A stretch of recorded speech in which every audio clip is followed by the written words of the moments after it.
Assalomu alaykum, operator kanalida so'nggi yangiliklar. Talabalarni ishga olish qonunga zidmi? Bu savol ko'pchilikni qiziqtiryapti. Rasmiy ma'lumotlarga ko'ra, talabalarning ishlashiga hech qanday taqiq yo'q. Ular hatto to'liq bir stavkada ham ishlashi mumkin.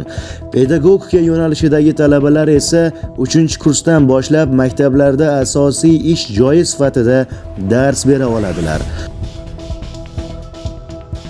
Muhammad sallallohu alayhi va sallam payg'ambarimizni haqorat qilgan 21 yoshli yigit qamaldi.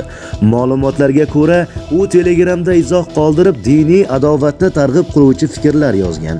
Sud qaroriga asosan uning harakatlari ma'muriy huquqbuzarlik deb topildi va unga 12 sutka ma'muriy jazo tayinlandi.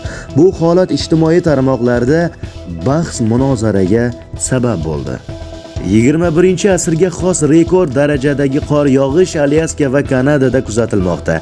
Alyaskaning Juno shahrida dekabr oyida 2 metrdan ortiq qor yog'gan. Yanvar oyida esa yana 1 metr yaqin qor qayd etilgan. 2021-yildan oldin prava olganlar majburiy bepul qayta imtihondan o'tkazilishi mumkin. Taklifga ko'ra, eski haydovchilar guvohnomasiga ega fuqarolar yangi imtihon markazlarida grafik asosida bepul qayta sinovdan o'tadi. Sabab, so'nggi yillarda mashinalar soni keskin oshdi. Yo'l harakati qoidalari va xavfsizlik talablari yangilandi. Eslatma, 2021-yilgacha prava olish ancha oson bo'lgan. Soxta obodonlashtirish xodimlari aniqlandi.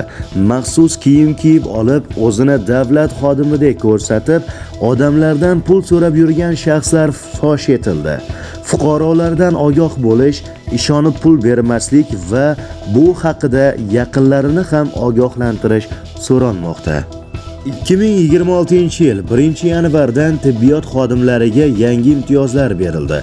Prezident qaroriga ko'ra, yangi davolash usuli joriy etgan shifokorlarga katta pul mukofoti, 15 yillik stajga ega xodimlar farzandlariga kontraktining 30% qoplanadi.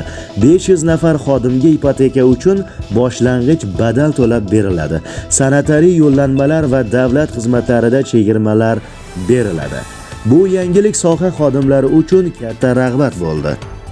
Avtomobillarga oddiy davlat raqamlari berilishi to'xtagan degan gaplar yolg'on.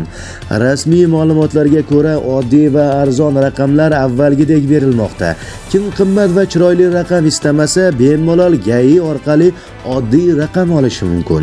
Bu borada hech qanday taqiq yo'q. Odamlarni ataylab chalg'itayotganlarga ishonmang. Bugungi eng muhim yangiliklar shulardan iborat edi. Kanalimizga obuna bo'lib qo'yish esinglardan chiqmasin. Barchaga rahmat.